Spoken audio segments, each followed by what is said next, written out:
Exam lesson YouTube channel को subscribe करें और बेल आइकन को प्रेस करें ताकि आने वाली हर वीडियो का नोटिफिकेशन आपको मिलता रहे। नमस्कार बच्चों, आज हम कक्षा 10 विषय हिंदी के कृतिका पुस्तक का तीसरा पाठ साना साना हाथ जोड़ी का अध्ययन करेंगे।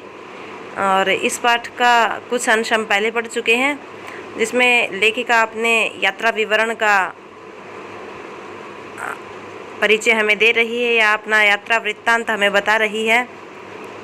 और प्राकृतिक सौंदर्य से लेखिका अत्यधिक प्रभावित हैं। और उसके साथ साथ जब वो उन पहाड़ी क्षेत्रों का मुआयना कर रही थी या पहाड़ी क्षेत्रों के सौंदर्य का आनंद ले रही थी, इसी बीच उसने पहाड़ों पर बैठी या पहाड़ों के चट्टानों को तोड़ती हुई कुछ पहाड़ी औरतों को देखा, जिससे देखकर वो अत्यधिक भावुक हो जाती है। और उनमें से कुछ औरतें अपनी कमर में एक बड़ी टोकरी बांधे हुए हैं, जिसमें उन्होंने अपने बच्चों को बांध रखा है। ये देखकर लेखिका है जो है वो अत्यंत आंतरिक पीड़ा से युक्त हो जाती है, पीड़ित हो जाती है। और आइए पढ़ते हैं उसके बाद। इतने स्वर्गीय सौंदर्य, नदी, फूलों, वादियों और झरनों के बीच भूख, मौत, दैन्य और जिंदा रहने की यह जंग। उन औरतों को देखकर लेखिका कहती हैं कि इतना अत्यधिक सौंदर्य है, नदियां हैं, फूल हैं, वादी हैं और झरने हैं। इन सब के बीच भी जो मनुष्य की जो मूलभूत आवश्यकताएं हैं वो कहीं ना कहीं बाधा उत्पन्न करती हैं। तो इन सब के बीच, इन प्राकृतिक सौंदर्य के बीच भूख, मौत, दैन्य अर्थात दुख, दीनता और जिंदा रहने की यह जंग। मातृत्व और श्रम साधना साथ साथ। मातृत्व यानी कि एक और तो ममता है, माताओं के अपने बच्चों के प्रति एक और तो ममता, दुलार, लाड़ प्यार है, और दूसरी ओर श्रम साधना, वो परिश्रम कर रही हैं अपने परिवार का भरण पोषण करने के लिए। वहीं पर खड़े BRO बोर्ड रोड ऑर्गेनाइजेशन के एक कर्मचारी से मैंने पूछा, लेखिका ने पूछा, यह क्या हो रहा है? उसने चुहलबाजी के अंदाज में बताया कि जिन रास्तों से गुजरते हुए आप हिम शिखरों से टक्कर लेने जा रही हैं, उन्हीं रास्तों को ये पहाड़ी ने चौड़ा बना रही हैं। जब बोर्ड रोड ऑर्गेनाइजेशन के एक अधिकारी से, एक कर्मचारी से मैंने पूछा, तो उसने बताया कि जिन हिम शिखरों को आप देखने के लिए, पर्वत की चोटियों पर भ्रमण करने के लिए, घूमने के लिए आप जा रही हैं, और जिस रास्ते से जा रही हैं उन रास्तों को चौड़ा करने का काम ये पहाड़ी ने करती हैं। ये पहाड़ी औरतें जो वो उन रास्तों का निर्माण करती हैं।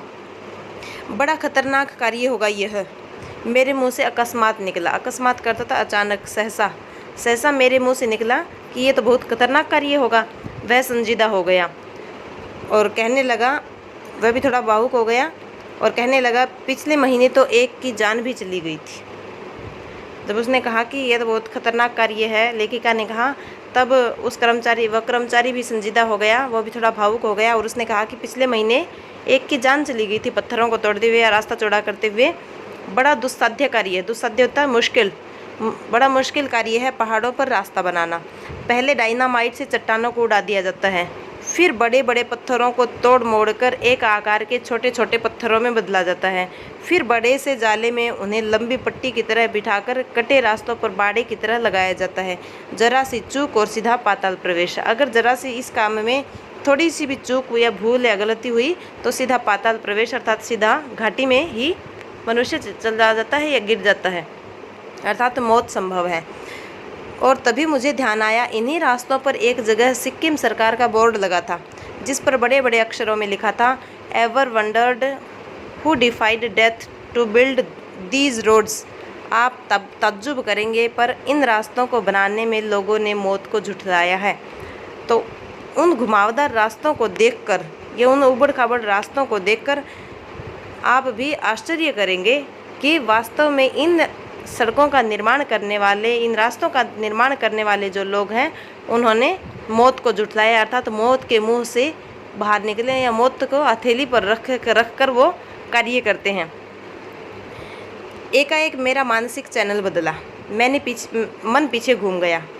तभी क्या हुआ, मेरा मन पीछे घूमने का मतलब मुझे पीछे की याद आई। इसी प्रकार एक बार पलामू और गुमला के जंगलों में देखा था। पीठ पर बच्चे को कपड़े से बांधकर पत्तों की तलाश में वन वन डोलती आदिवासी युवतियाँ। तो पीछे की याद उसे आई लेखिका को, और पीठ पर बच्चों को बांधे हुए इन औरतों को देखकर उसे पलामू और गुमला के जंगलों की याद आई कि वहाँ भी औरतें जो वो अपने बच्चों को कपड़ों से बांधकर पत्तों की तलाश में एक जंगल से दूसरे जंगल घूमती रहती थी। उन आदिवासी युवतियों के फूले हुए पाँव और इन पत्थर तोड़ते पहाड़ियों के हाथों में पड़े ठाठे एक ही कहानी कह रहे थे। ठाठे यानी कि जो घाव, जो गांठें पड़ गई थी, वो एक ही कहानी कह रहे थे कि आम जिंदगियों की कहानी हर जगह एक सी है, कि सारी मलाई एक तरफ, सारे आंसू, अभाव, यातना और वंचना एक तरफ। तो लेखिका कहती हैं, पलामू में जो औरतें काम कर रही थी वो और ये पहाड़ी औरतें, इनके हाथ में पड़े हुए ठाठे और उनके फूलते हुए पाँव, उनके फूले हुए पाँव, ये सब एक कहानी कह रहे थे कि आम जिंदगी की कहानी हर जगह एक सी है, एक जैसी है। अर्थात भूख के लिए, अपनी भूख मिटाने के लिए औरतें या कहें मनुष्य दर दर भटकता रहता है और अपनी भूख को शांत करने के लिए उसे कठिन श्रम भी करना पड़ता है। तो इनके लिए सारी मलाई एक तरफ, सारे आंसू, अभाव, यातना और वंचना एक तरफ। वंचना होता है ठगने का काम, ठगी। और तभी मेरी सहयात्री मणि, इसकी जो सहेली थी लेखिका की, उसका नाम था मणि। तो मेरी सहयात्री मणि और जितेन मुझे खोजते खोजते वहाँ तक आ गए जहाँ मैं पहाड़ी औरतों को देख रही थी, वहाँ आ गए। मुझे गमगीन देख जितेन कहने लगा, जब मैं उदास थी उनको देखकर, उन औरतों के कठिन परिश्रम को देखकर थोड़ी उदास थी, तो जितेन ने कहा, मैडम ये मेरे देश की आम जनता है, इन्हें तो आप कहीं भी देख लेंगी, आप इन्हें नहीं, पहाड़ों की सुंदरता को देखिए जिसके लिए आप इतने पैसे खर्च करके आई हैं। ये देश की आम जनता ही नहीं, जीवन का प्रति संतुलन भी है। तो जीवन के प्रति संतुलन ये आम जनता ही है। ये वेस्ट एट रिपेइंग हैं, कितना कम लेकर ये समाज को कितना अधिक वापस लौटा देती हैं। वेस्ट एट रिपेइंग अर्थात ज़्यादा काम के बदले कम आमदनी प्राप्त करने वाले लोग, तो कम लेकर ये समाज को कितना अधिक वापस लौटा देती हैं। मन ही मन मैंने सोचा। हम वापस जीप की ओर मुड़ने लगे कि तभी मैंने देखा वे श्रम सुंदरियाँ, वे परिश्रम करने वाली जो औरतें थी, सुंदरी थी, वो किसी बात पर इस कदर खिलखिलाकर हंस पड़ी थी कि जीवन लहरा उठा था और वह सारा खंडहर ताजमहल बन गया था। और जो वो पहाड़ थे, जो पत्थर थे, जो चट्टानें थी, वो ऐसे लग रहा था जैसे ताजमहल बन गया था। उनकी हंसी को सुनकर ऐसा लग रहा था, उनके खिलखिलाहट को सुनकर ऐसा लग रहा था कि ये सुंदर महल है। हम लगातार ऊंचाइयों पर चढ़ते जा रहे थे। जितेन बता रहा था, अब हम हर मोड़ पर हेयर पिन बेंट लेंगे। हेयर पिन बेंट यानी कि अत्यधिक घुमावदार रास्ते, और तेज़ी से ऊंचाई पर चढ़ते जाएंगे। हेयर पिन बेंट के ठीक पहले एक जो घुमावदार रास्ता था, उससे ठीक पहले एक पड़ाव पर देखा कि 7-8 वर्ष की उम्र के ढेर सारे पहाड़ी बच्चे स्कूल से लौट रहे थे और हमसे लिफ्ट मांग रहे थे। वो बैठे हमारी गाड़ी में बैठने के लिए हमसे प्रार्थना कर रहे थे। जितेन ने बताया, हर दिन 3-3.5 किलोमीटर की पहाड़ी चढ़ाई चढ़कर ये बच्चे स्कूल जाते हैं। तो जितेन ने हमें बताया, लेखिका को बताया कि 3-3.5 किलोमीटर तक ये बच्चे पैदल चलकर प्रतिदिन स्कूल जाते हैं। लेखिका ने फिर पूछा, क्या स्कूली बस नहीं? मणि के पूछने पर जितेन हंस पड़ा। यहाँ मणि ने पूछा कि स्कूल की बस नहीं? तब जितेन हंसते हुए बोला कि मैडम, यदि यह मैदानी नहीं पहाड़ी इलाका है, मैदान की तरह यहाँ कोई भी आपको चिकना वर्बीला नहीं मिलेगा। वर्बीला मोटा ताज़ा व्यक्ति जिसका पेट बाहर निकला हुआ हो, तो यहाँ आपको चिकना वर्बीला नहीं मिलेगा। यहाँ जीवन कठोर है। कहने का मतलब यहाँ हर व्यक्ति कठिन परिश्रम करके अपना पेट पालता है, अर्थात अपना शारीरिक परिश्रम करके ही मनुष्य अपनी आजीविका चलाते हैं, अपना निर्वाह करते हैं। तो यहाँ कोई भी आपको चिकना वर्बीला नहीं मिलेगा, कोई जिस पर चर्बी चढ़ी हुई ऐसा व्यक्ति आपको नहीं मिलेगा। अर्थात सभी कठिन परिश्रम करने वाले हैं। यहाँ जीवन कठोर है। नीचे तराई में ले देकर एक ही स्कूल है। तब जितेन ने बताया कि नीचे जो तलहटी है उसमें एक ही स्कूल है। दूर दूर से बच्चे उसी स्कूल में जाते हैं और सिर्फ पढ़ते ही नहीं हैं, इनमें से अधिकांश बच्चे शाम के समय अपनी माँओं के साथ मवेशियों को चराते हैं। मवेशी होते हैं भेड़ बकरियाँ, तो भेड़ बकरियों चराते हैं, पानी भरते हैं, जंगल से लकड़ियों के भारी भारी गट्ठर ढोते हैं खुद मैंने भी ढोए थे। जितेंद्र अपने बारे में बता रहा कि मैंने भी खुद लकड़ियों के गट्ठर ढोए थे। खतरा अब धीरे धीरे बढ़ने लगा था। जैसे जैसे हम ऊंचाई पर चढ़ते जा रहे थे, खतरा और ज़्यादा बढ़ रहा था। रास्ते और भी संकरे होते जा रहे थे। कई बार लगता जैसे रास्तों को इंच टेप से नापकर एक जीप जितना ही चौड़ा बनाया गया है। अर्थात जो रास्ते थे वो बहुत संकरे थे और इतने संकरे कि एक जीप ही जिनसे गुजर सकता है और 1 इंच मात्र भी जीप के स्थान से, जीप के जो दायरा है उस दायरे से मानो 1 इंच भी ज़्यादा चौड़ा रास्ता नहीं था। इसलिए कहा है लेखिका ने कि इंच टेप से नापकर एक जीप जितना ही चौड़ा बनाया गया हो। ऐसा लग रहा था रास्ता कि जरा भी संतुलन बिगड़े, इंच भर भी जीप इधर उधर खिसके तो हम सीधे घाटियों में। कि रास्ते इतने संकरे थे, ऐसा लग रहा था जैसे जीप का माप लेकर ही वो रास्ते बनाए गए हैं और थोड़ा 1 इंच भी जीप इधर उधर हुई तो हम सीधे घाटी में। इन रास्तों पर जगह जगह लिखी चेतावनियां भी हमें खतरों के प्रति सजग कर रही थी और जगह जगह चेतावनी लिखी हुई थी। सामने ही लिखा था धीरे चलाएं, घर में बच्चे आपका इंतज़ार कर रहे हैं। तो इस तरह की बातें जगह जगह पर देखने को मिली। थोड़ा और आगे बढ़े कि फिर एक चेतावनी, we care man eater around. पर हमें नरभक्षी जानवर नहीं मिले। मैन ईटर नरभक्षी, मनुष्यों को खाने वाले, परंतु हमें कोई नरभक्षी जानवर नहीं मिला। दूध देने वाले याक दिखे। तो नरभक्षी जानवर तो हमें नहीं दिखे, हमें याक दिखाई दिए, काले काले ढेर सारे याक। पहाड़ों पर गिरती बर्फ से प्राकृतिक ढंग से रक्षा करने वाले घने घने बालों वाले याक। सूरज ढलने लगा था। हमने देखा कुछ पहाड़ी औरतें गायों को चराकर वापस लौट रही थी। कुछ के सिर पर लकड़ियों के भारी भरकम गट्ठर थे। ऊपर आसमान फिर धुंध और बादलों से घिरा हुआ था। उतरती संध्या में जीप अब चाय के बागानों से गुजर रही थी कि फिर एक दृश्य ने मुझे खींचा। नीचे चाय के हरे हरे बागानों में कई युवतियाँ बोकू पहने, बोकू में सिक्किमी परिधान, वहाँ की वेशभूषा, सिक्किम की वेशभूषा, तो सिक्किमी परिधान पहनने कुछ औरतें चाय की पत्तियाँ तोड़ रही थी। नदी की तरह उफान लेता उनका यौवन और श्रम में दमकता गुलाबी चेहरा। एक युवती ने चटक लाल रंग का बोकू पहन रखा था। बोकू वहीं का जो परिधान है, पहनावा है, वो पहन रखा था। बोकू पहन रखा था लाल रंग का। सघन हरियाली के बीच चटक लाल रंग डूबते सूरज की स्वर्णिम और स्वात्विक आभा में कुछ इस कदर इंद्रधनुषी छटा बिखेर रहा था कि मंत्रमुग्ध सी मैं चीख पड़ी थी। इतना अधिक सौंदर्य मेरे लिए असह्य था। और उस लाल रंग के बोकू में जो औरत थी जिसका गुलाबी चेहरा था, और युवती जो थी, वो ऐसे लग रहा था जैसे डूबते सूरज की जो लालिमा है वो उसने इंद्रधनुषी छटा बिखेर दी हो। यानी कि डूबते सूरज की लालिमा और उसका गुलाबी चेहरा और लाल चटक, वो बोकू ऐसे लग रहा था जैसे इंद्रधनुष है, इंद्रधनुष के सप्तरंगी इंद्रधनुष के समान वो दृश्य मुझे लग रहा था। और मैं मंत्रमुग्ध सी होकर, मोहित होकर, उसकी तरफ मोहित होकर मैं चीख पड़ी। और इतना अधिक सौंदर्य मेरे लिए असह्य था कि इतना अधिक जो सौंदर्य था वो मैं सहन नहीं कर सकी। मैंने पहले इतना अधिक सौंदर्य नहीं देखा था। युमथांग पहुंचने के लिए हमें रात भर लायुंग में पड़ाव लेना था। तो लायुंग नामक जगह पर हमें रुकना पड़ा। गगनचुंबी पहाड़ों के तल में, गगनचुंबी जो आकाश को चूम रहे थे, ऐसे पहाड़ों के तल में सांस लेती एक नन्ही सी शांत बस्ती लायुंग। और जहाँ हम रुके थे जिस बस्ती में, वो एक नन्ही सी शांत बस्ती थी। सारी दौड़ धूप से दूर जिंदगी जहाँ निश्चिंत सो रही थी, उसी लायुंग में हम ठहरे थे।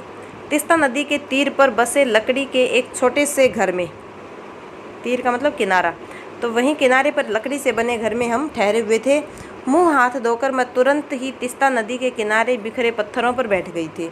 सामने बहुत ऊपर से बहता झरना नीचे कल कल बहती तिस्ता में मिल रहा था। ऊपर से झरना जो बह रहा था वो नदी के पानी में मिल रहा था। मध्यम मध्यम अर्थात धीरे धीरे हवा बह रही थी। पेड़ पौधे झूम रहे थे। गहरे बादलों की परत ने चांद को ढक रखा था। बाहर परिंदे और लोग अपने घरों को लौट रहे थे। वातावरण में अद्भुत शांति थी। मंदिर की घंटियों सी, घुंघरुओं की रुनझुनाहट सी, तो मंदिर की घंटियाँ जैसे बज रही हों या घुंघरू के रुनझुन सी हो रही हो, ऐसी आवाज़ वातावरण को अत्यधिक सुंदर बना रही थी, आकर्षक बना रही थी। आंखें अनायास भर आई और इन सब प्राकृतिक नज़ारों को देखकर मेरी आंखें अनायास बिना प्रयास के या अपने आप स्वतः भर आई। ज्ञान का नन्हा सा बोधिसत्व जैसे भीतर उगने लगा, यानी कि मेरे अंदर जैसे मानो ज्ञान उभरने लगा हो।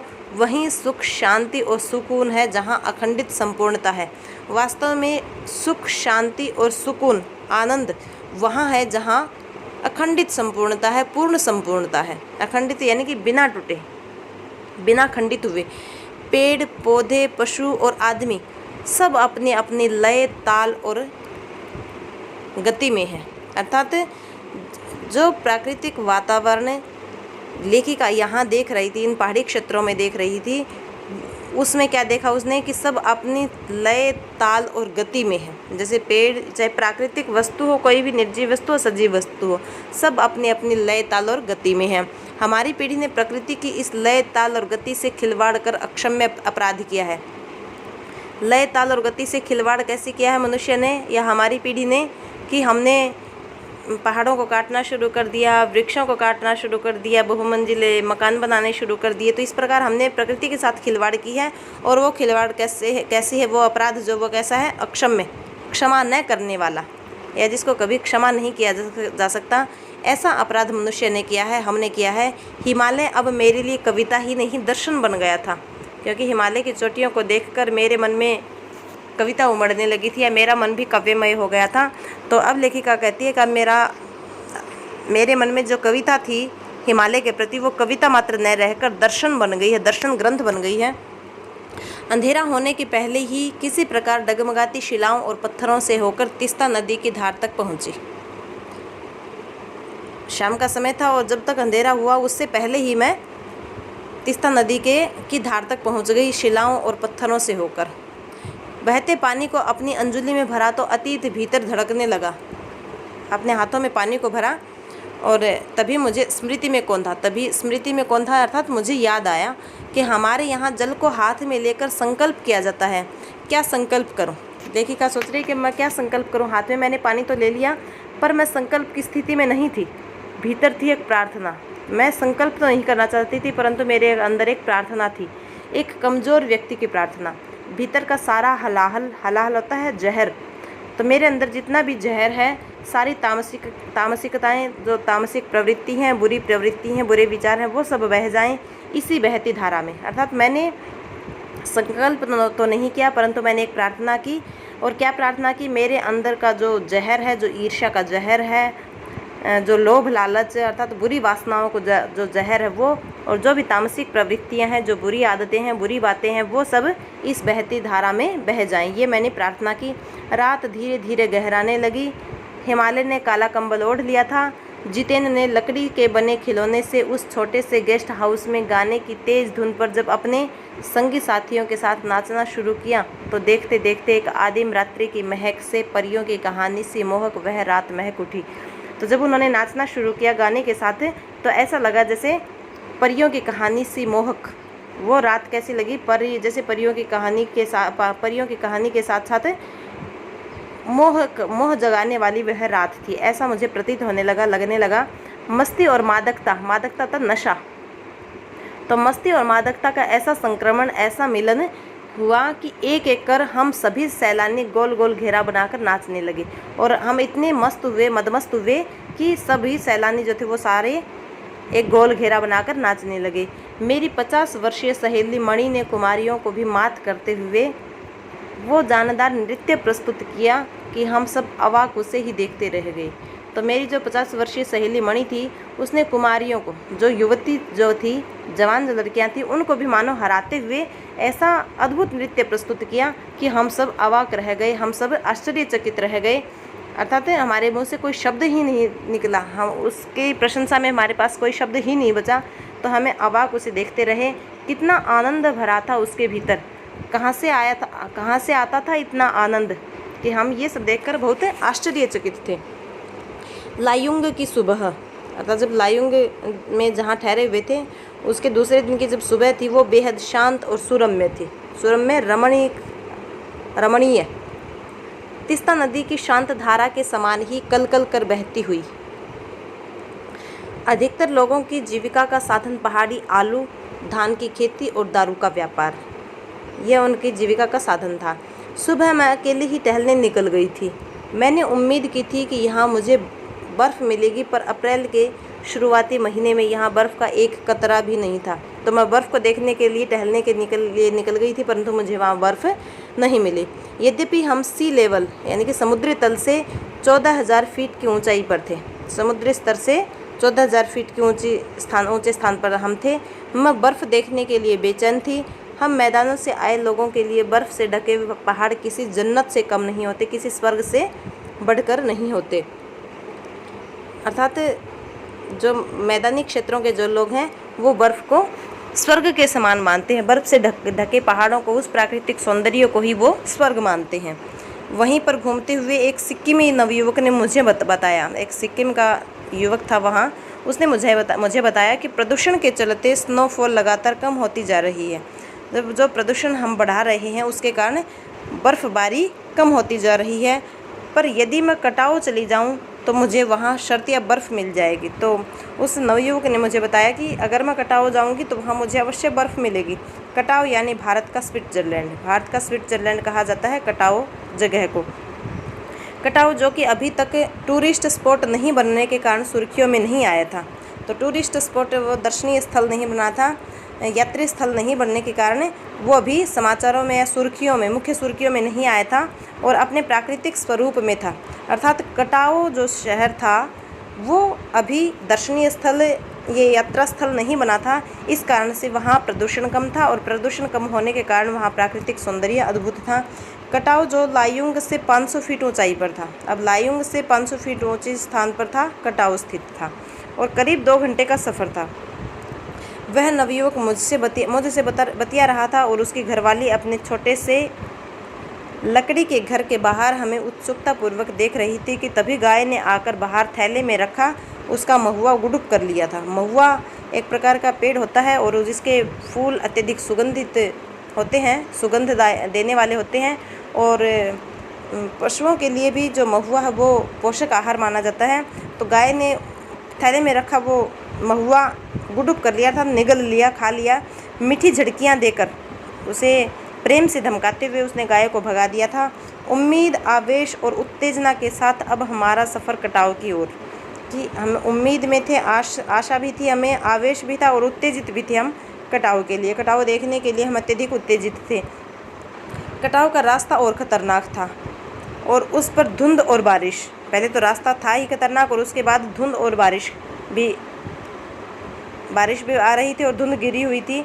जितेन लगभग अंदाज से गाड़ी चला रहा था, अर्थात धुंध के कारण साफ दिखाई नहीं दे रहा था, इसलिए अंदाज़ा लगाकर ही गाड़ी चलाई जा रही थी। पहाड़, पेड़, आकाश, घाटियाँ, सब पर बादलों की परत, सब जगह बादल छाए हुए थे। सब कुछ बादलमय, बादलों से युक्त था, हर एक चीज़ बादलमय थी। बादलों को चीर कर निकलती हमारी जीप और सब कुछ बादलमय था और उन मानो बादलों से हम हमारी जीप के माध्यम से जा रहे थे। खतरनाक रास्तों के एहसास ने हमें मौन कर दिया था। उन रास्तों को देखकर हमारे अंदर जो डर था उस डर ने हमारी आवाज़ को बंद कर दिया, हमारी बोलती बंद कर दी। और उस पर बारिश, और ऊपर से बारिश भी हो रही थी। एक चूक और सब खलास। एक चूक यानी कि हमारी एक गलती और सब कुछ खत्म। खलास यानी कि सब कुछ खत्म, हमारा सर्वनाश। सांस रोके हम धुंध और फिसलन भरे रास्ते पर संभल कर आगे बढ़ती जीप को देख रहे थे। हमारी सांस लेने की आवाज़ों के सिवाय आसपास जीवन का कोई पता नहीं था। फिर नज़र पड़ी बड़े बड़े शब्दों में लिखी एक चेतावनी पर, if you are married divorce speed. तो ये इस प्रकार की चेतावनी हमें जगह जगह पर देखने को मिली और हर जगह बता रखा था कि हम खतरनाक जगह पर प्रवेश करने वाले हैं या खतरा हमारे आगे मंडरा रहा है। थोड़ी ही दूर आगे बढ़े कि फिर एक चेतावनी, दुर्घटना से देर भली, सावधानी से मौत टली। करीब आधे रास्ते बाद धुंध छटी और साथ ही सृष्टि और हमारे बीच फैला सन्नाटा भी हटा। और कुछ आगे बढ़े तो धुंध भी छटी और सृष्टि और हमारे बीच जो सन्नाटा फैला हुआ था, जो चुप्पी थी, जो खामोशी थी, वो भी हटा। अर्थात हमने भी बातें करनी शुरू की, हमारी भी सांसों में सांस आई, यानी कि हमारा भय कुछ कम हुआ, डर कुछ कम हुआ। नार्गे उत्साहित होकर कहने लगा, जो जितेन था ड्राइवर, वो कहने लगा कि कटाव हिंदुस्तान का स्विट्ज़रलैंड है। मेरी सहेली मणि स्विट्ज़रलैंड घूम आई थी। जब नार्गे ने कहा कि कटाओ जो है वो भारत का स्विट्ज़रलैंड है, इस पर मेरी सहेली मणि ने, जो स्विट्ज़रलैंड घूमकर आई थी, उसने तुरंत प्रतिवाद किया, इस बात को काट दिया और क्या कहा कि नहीं, स्विट्ज़रलैंड भी इतनी ऊंचाई पर नहीं है और न ही इतना सुंदर। अब मणि ने बताया कि कटाओ जितना सुंदर है उतना तो स्विट्ज़रलैंड भी सुंदर नहीं है और इतनी ऊंचाई पर भी स्थित नहीं है। हम कटाओ के करीब आ रहे थे क्योंकि दूर से ही बर्फ़ से ढके पहाड़ दिखने लगे थे। पास में जो पर्वत थे वे आधे हरे आधे काले दिख रहे थे। लग रहा था जैसे किसी ने इन पहाड़ों पर पाउडर छिड़क दिया हो। वो आधे हरे लग रहे थे और आधे काले दिख रहे थे, तो ऐसा लग रहा था जैसे इन पर किसी ने पाउडर छिड़क दिया हो और कहीं पाउडर बची रह गई हो और कहीं पर धूप में बह गई हो, इसलिए वो हरे और काले नज़र आ रहे हैं, ऐसा लग रहा था। नार्गे ने उत्तेजित होकर कहा, देखिए एकदम ताज़ा बर्फ़ है, लगता है रात में गिरी है बर्फ़। थोड़ा और आगे बढ़ने पर अब हमें पूरी तरह बर्फ़ से ढके पहाड़ दिख रहे थे। जो ही हम आगे बढ़े तो पूरी तरह से पहाड़ बर्फ़ से ढके हुए थे, साबुन के झाग की तरह सब और गिरी हुई बर्फ़, चारों ओर बर्फ़ ही बर्फ़ नज़र आ रही थी। मैं जीप की खिड़की से मुंडी निकाल दूर दूर तक देख रही थी चांदी से चमकते पहाड़। उन पहाड़ों पर बर्फ़ गिरी हुई थी और वो बर्फ़ चांदी की तरह चमक रहे थे। तो चांदी से चमकते हुए पहाड़ में बार बार जीप से बाहर मुंह निकाल कर देख रही थी। एकाएक जितेंद्र ने पूछा, कैसा लग रहा है? मैंने जवाब दिया, राम रोचो, अर्थात बहुत अच्छा। वह उछल पड़ा। ये बात सुनकर जितेंद्र उछल पड़ा। वह खुश हुआ, अरे यह नेपाली बोली कहाँ से सीखी? और जितेंद्र ने मुझे कहा कि नेपाली बोली कहाँ से सीखी? जो ही मैंने कहा राम रोचो, वो अत्यधिक प्रसन्न हुआ और कहा, ये नेपाली बोली तुमने कहाँ से सीखी? अपनी भाषा के गर्व से उसकी आंखें चमक उठी, चेहरा इतराने लगा और तभी किसी चमत्कार की तरह हल्की हल्की बर्फ़ एकदम महीन महीन मोती की तरह गिरने लगी और तभी छोटी छोटी बूंदों के समान, मोतियों के समान बर्फ़ गिरने लगी। तिमरो माया संधे मलाई सताऊँच, तुम्हारा प्यार मुझे सदैव रुलाता है। इस पंक्ति का अर्थ है, तुम्हारा प्यार मुझे सदैव रुलाता है। चहूँ और बिखरी यह बर्फीली सुंदरता जितेंद्र के मन पर भी थाप लगाने लगी थी। प्रेम की झील में तैरते हुए झूम झूम गाने लगा था वह। और ये सुंदरता को देखकर वो जितेंद्र जो था वो ये गाना गाने लगा था, गुनगुनाने लगा था। हम सभी सैलानी अब जीप से उतरकर बर्फ़ पर कूदने लगे थे। अपनी जीप से उतरकर हम बर्फ़ पर कूदने लगे। यहाँ बर्फ़ सर्वाधिक थी, घुटनों तक नरम नरम बर्फ़। ऊपर आसमान और बर्फ़ से ढके पहाड़ एक हो रहे थे। तो ऊपर तो आसमान था और बर्फ़ से ढके हुए पहाड़ एक जैसे नज़र आ रहे थे, यानी कि हम अंतर नहीं कर पा रहे थे पहाड़ों में और आसमान में। कई सैलानी बर्फ़ पर लेटकर हर लम्हे के रंगत को कैमरे में कैद करने लगे। लम्हा होता है पल, हर पल के नज़ारे को कैमरे में कैद करने लगे थे। मेरे पाँव झनझन करने लगे थे, पर मन वृंदावन हो रहा था। मन अभी भी चंचल था, उत्सुक था। भीतर जैसे देवता जाग गए थे। ख्वाहिश हुई कि मैं भी बर्फ़ पर लेटकर इस बर्फीली जन्नत को जी भर देखूं, पर मेरे पास बर्फ़ पर पहनने वाले लंबे लंबे जूते नहीं थे। मैंने चाहा कि किराए पर ले लूं, पर कटाओ, युमथांग और झांगू लेक की तरह टूरिस्ट स्पॉट नहीं था। जो कटाओ था वो युमथांग और झांगू लेक की तरह टूरिस्ट स्पॉट अर्थात दर्शनीय स्थल, यात्री स्थल नहीं था। इसलिए इस कारण यहाँ झांगू की तरह दुनिया भर की तो क्या एक भी दुकान नहीं थी। खैर, अर्थात उसे पहनने के लिए जूते नहीं मिले, बर्फ़ वाले जूते नहीं मिले। दनादन फ़ोटो खिंचवाने की बजाय मैं उस सारे परिदृश्य को अपने भीतर लगातार खींच रही थी। यानी कि मेरे पास मैं फ़ोटो उस बर्फ़ पर लेटकर फ़ोटो नहीं खिंचवा सकती थी क्योंकि मेरे पास बर्फ़ में पहनने वाले जूते नहीं थे, परंतु मैं फिर भी उस सारे दृश्य को अपनी आंखों में भर रही थी, जिससे महानगर के डार्क रूम में इसे फिर देख सकूं। यानी कि महानगर की जो प्रदूषण का जो वातावरण है, प्रदूषित जो वातावरण है, उसमें मैं इसे देख सकूं। उस सारे दृश्य को मानो मैं अपनी आंखों में भर रही थी। संपूर्णता के उन क्षणों में यह हिम शिखर मुझे मेरे आध्यात्मिक अतीत से जोड़ रहा था। ये जो बर्फ़ की चोटियाँ थी मुझे आध्यात्मिकता की ओर जोड़ रही थी, आध्यात्मिकता की ओर ले जा रही थी। शायद ऐसी ही विभोर कर देने वाली दिव्यता के बीच हमारे ऋषि मुनियों ने वेदों की रचना की होगी। और मैं सोच रही थी कि ये इतनी सुंदर जो दिव्यता है, दिव्य रोशनी है, जो चमक जो है हिम शिखरों पर, बर्फ़ के चोटियों पर, तो हो सकता है यही हमारे ऋषि मुनियों ने वेदों की रचना की होगी, जीवन सत्यों को खोजा होगा, सर्वे भवन्तु सुखिनः, सब सुखी रहें, इस महामंत्र को पाया होगा। अंतिम संपूर्णता का प्रतीक वह सौंदर्य ऐसा कि बड़ा से बड़ा अपराधी भी इसे देख ले तो क्षणों के लिए ही सही करुणा का अवतार बुद्ध बन जाए। और ऐसा लग रहा था जैसे बड़े से बड़ा अपराधी भी अगर इस स्थान को देख ले, इस प्राकृतिक सौंदर्य को देख ले, तो पल भर में वो भी करुणा का अवतार बुद्ध बन जाए, अर्थात अपने सारे अपराधों को भूल जाए, सारे दोषों को दूर कर दे। और तभी दिमाग में आया कि मिल्टन ने ईव की सुंदरता का वर्णन करते हुए लिखा था कि शैतान भी उसे देखकर ठगा सा रह जाता है। मिल्टन ने जब ईव की सुंदरता देखी तो कहा था कि ईव की सुंदरता को देखते ही कोई भी शैतान मनुष्य हो तो वो भी ठगा सा रह जाता है और दूसरों का अमंगल करने की वृत्ति भूल जाता है। कोई शैतान व्यक्ति ईव को देख ले तो दूसरों का अमंगल, दूसरों का अहित, दूसरों का अशुभ करना बंद कर देता है, अशुभ करने की प्रवृत्ति को ही भूल जाता है। तब मैंने मणि से पूछा, क्या उसने पढ़ी है मिल्टन की वह कविता? मैंने अपनी सहेली मणि से पूछा, क्या तुमने मिल्टन की वो ईव वाली कविता पढ़ी है? पर मणि उस समय किसी दूसरे ही सवाल से जूझ रही थी। वह एकाएक दार्शनिकों की तरह कहने लगी, ये हिमशिखर जलस्तंभ हैं। जो पर्वतों की जो चोटियाँ थी, बर्फ़ की जो चोटियाँ थी, पर्वतों की चोटियों पर जहाँ बर्फ़ जमी हुई थी, उनके बारे में वो कहती है ये जलस्तंभ हैं पूरे एशिया के जलस्तंभ हैं हिमशिखर। क्योंकि चोटियों पर जो बर्फ़ थी वो पानी लिए हुए थी, बर्फ़ पानी के जमने के कारण ये बर्फ़ बनती है, तो इसलिए उन्होंने कहा कि ये हिमशिखर जो है वो जलस्तंभ है पूरे एशिया के।